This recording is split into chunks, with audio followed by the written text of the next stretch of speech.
हमारे चैनल कामनी वाजपेयी की कहानियाँ में आपका बहुत बहुत स्वागत है। आइए सुनते हैं कहानी पछतावा। रचना 2 घरों में खाना बनाने का काम करती है, तो वह बड़ी मुश्किल से अपना और अपनी 2 बेटियों का पेट भर पाती है। वह बड़ी मुश्किल से किसी तरह अपनी जिंदगी का बोझ ढो रही है। अगर उसके छोटी छोटी 2 बेटियां ना होती तो उसने अब तक आत्महत्या कर ली होती। उसका नासमझी और पागलपन में उठाया गया कदम ही उसकी जिंदगी को नरक बना गया। नहीं तो उसकी जिंदगी में बस खुशियां ही खुशियां थी। वह अपनी मम्मी पापा की लाडली और अपने नानी नाना की जान थी। यूं तो उसके 2 बड़े भाई भी थे, पर सबसे ज्यादा लाड दुलार उसी के खाते में आता था। माँ अगर कुछ कहती तो पापा फौरन ही बोल पड़ते, एक इकलौती बेटी है, उसके पीछे मत पड़ा करो, कम से कम यहाँ तो चैन से जीने दो, आगे जाने कैसा घर द्वार मिले। वह चुप कर जाती। रचना को घूमने फिरने की पूरी आजादी थी। अब उसने बीए में एडमिशन लिया तो अपने पापा से एंड्रॉइड फोन की मांग कर बैठी, पर उसकी मम्मी उसकी इस जिद को पूरा करने से मना कर रही थी। पर रचना ने जिद पकड़ ली। उसे फोन चाहिए तो बस चाहिए। उसके पापा ने उसकी जिद पूरी कर दी। अब रचना के पास उसका पर्सनल फोन था। कॉलेज में उसकी दोस्ती राहुल से हो गई। राहुल देखने में बहुत स्मार्ट था और वह बातें भी बहुत अच्छी करता था। रचना को पता ही नहीं चला कि वह कब उसकी मीठी मीठी और लच्छेदार बातों में उलझ गई और उसे अपना दिल दे बैठी। अब उसका मन पढ़ाई में नहीं लगता था। वह दिन रात उसी की यादों में खोई रहती और जैसे ही उसे मौका मिलता तो फोन लेकर छत पर चढ़ जाती और उससे फोन पर घंटों बतियाती रहती। अगर वह छत पर जाने लगती तो माँ उसे टोक देती, ऊपर अकेली बैठी क्या किया करती है। तो वह कहती, मम्मी ऊपर पढ़ाई करने जाती हूँ। तो क्या नीचे नहीं हो सकती तेरी पढ़ाई? पापा बीच में ही बोल पड़ते, तुम तो खामखा उसके पीछे ही पड़ी रहती हो। यहाँ कोई न कोई बोलता रहता है, पढ़ने में डिस्टर्ब हो जाता होगा। उसकी माँ फिर चुप कर जाती उसके पापा के आगे। घर वालों से भले ही ऐसी बातें छुपा लो, पर बाहर वाले जान ही जाते हैं। रचना का छत पर चढ़कर अकेले घंटों फोन पर बतलाना भला मोहल्ले वालों से कैसे छुप पाता। एक दिन एक पड़ोसी ने रचना की माँ से कहा, बुरा मत मानना बहन, पर लड़की जब सयानी हो जाए तो उस पर नजर रखनी चाहिए। ये उम्र ऐसी होती है जिसमें अच्छा बुरा समझने की समझ नहीं होती। जो प्यार से 2 बातें बोल दे वही अपना लगने लगता है। इस समय आपकी रचना घंटों अकेली छत पर फोन पर बतलाया करती है। क्या आपको पता है? अरे वो फोन तो मेरी दीदी की लड़की का है, उसकी शादी होने वाली है ना, दोनों बहनों में बहुत अच्छी पड़ती है, बस इसीलिए। अच्छी बात है, मुझे लगा इसलिए मैंने कह दिया, कोई बात नहीं। अब रचना की माँ के मन में उसकी पड़ोसन ने शंका का बीज बो दिया था। दूसरे दिन जब रचना छत पर गई, उसके पहले ही उसकी मम्मी ने अपने फोन का ऑडियो रिकॉर्डर ऑन करके रख दिया था। रचना इस बात से अनजान थी। वह राहुल से प्रेम भरी बातें करती रही। उसकी सारी बातें फोन में रिकॉर्ड हो चुकी थी और फोन लेकर उसने किरण के पापा के सामने रिकॉर्डिंग ऑन कर दी। उस समय रचना कॉलेज गई हुई थी। उस रिकॉर्डिंग को सुन उसके पापा उससे बहुत नाराज हुए, क्योंकि उसने उनके प्यार और उनकी दी हुई छूट का गलत फायदा उठाया था और उसके विश्वास को तोड़ा था। रचना की माँ ने उन्हें समझाते हुए कहा, जो हो गया सो हो गया, पर अब मेरी बात मानो, कोई अच्छा सा घर वर देखकर उसकी शादी कर दो। अगर वो लड़का हमारी जाति बिरादरी का होता तो हम उसी के घर में उसकी शादी कर देते, मगर ये तो दूसरी जाति का है। रचना के पापा ने उसकी मम्मी की बात मान उसकी शादी पक्की कर दी। उसे लड़के वाले पसंद करके चले गए। उसकी शादी की तारीख पक्की हो गई और फिर उसकी शादी के कार्ड छपकर रिश्तेदारों के घर भी पहुंच गए। अब शादी को केवल 10 दिन शेष थे। तैयारी जोरों पर थी।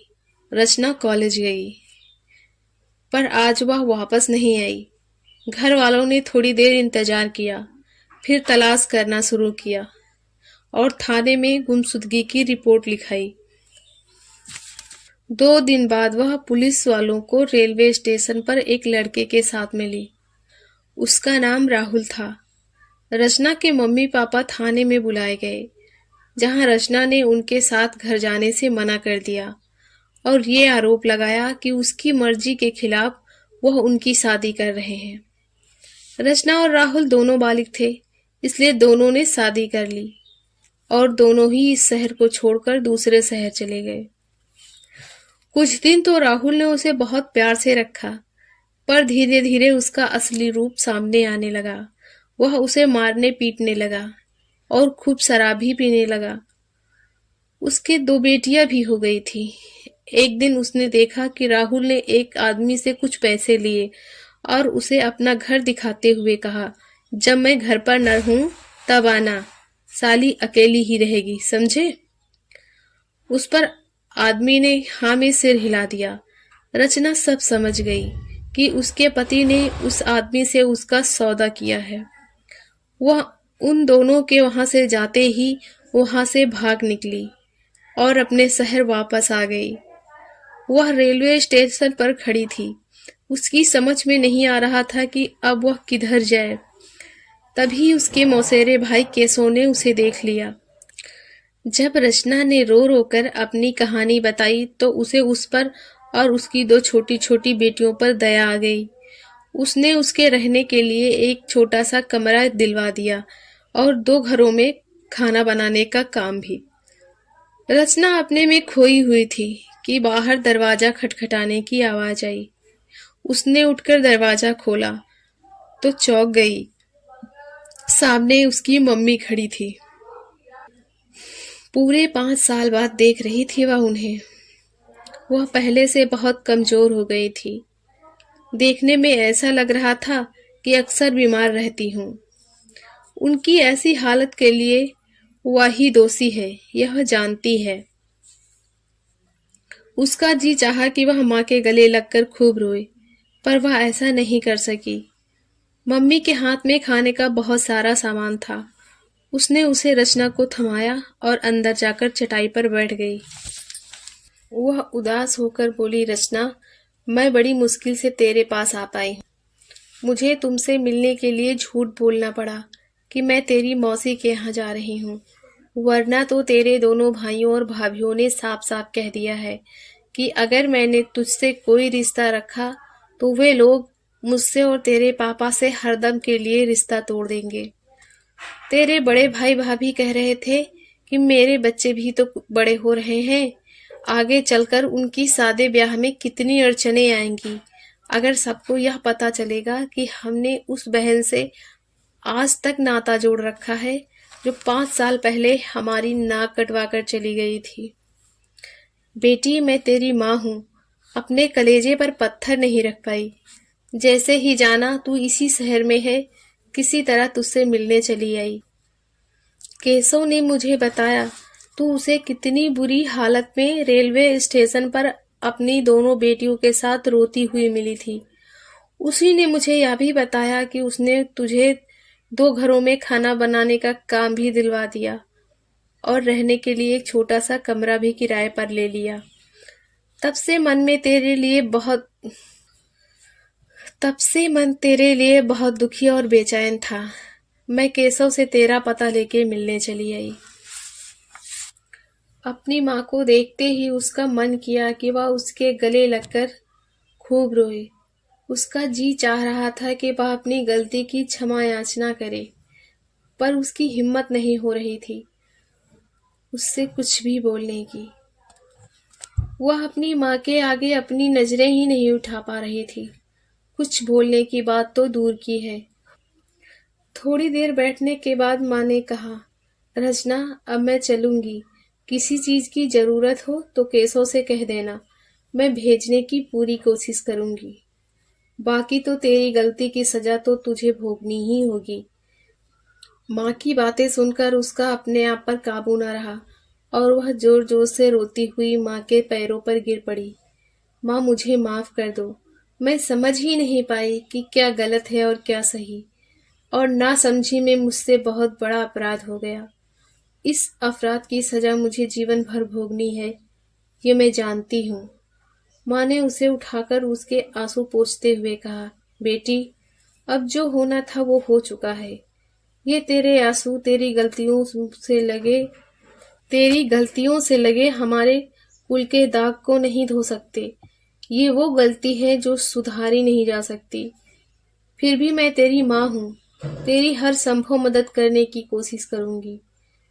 माँ, अपना फोन नंबर मुझे दे दो। अगर कोई जरूरत हुई तो मैं आपसे संपर्क कर लूंगी।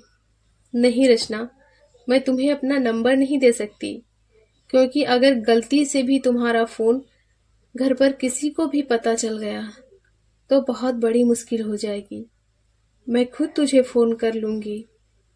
और वह उसके सिर पर हाथ फिराती हुई अपने आंसू पोंछने लगी और फिर अपने पर्स से कुछ रुपए निकाल कर देती हुई बोली, रख लो बेटी, काम आएंगे। रचना की माँ बहुत ही दुखी मन से अपनी इकलौती लाडली बेटी को इस हालत में छोड़कर लौट गई।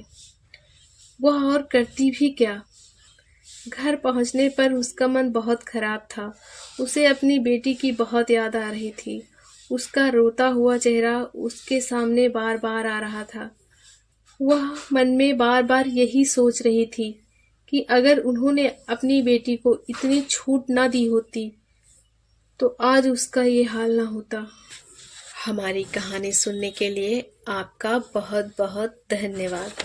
हमारी कहानियाँ आपको कैसी लगती हैं, कमेंट करके ज़रूर बताएं। अगर आप हमारे चैनल पर नए हैं तो प्लीज़ लाइक करें, सब्सक्राइब करें और शेयर करें।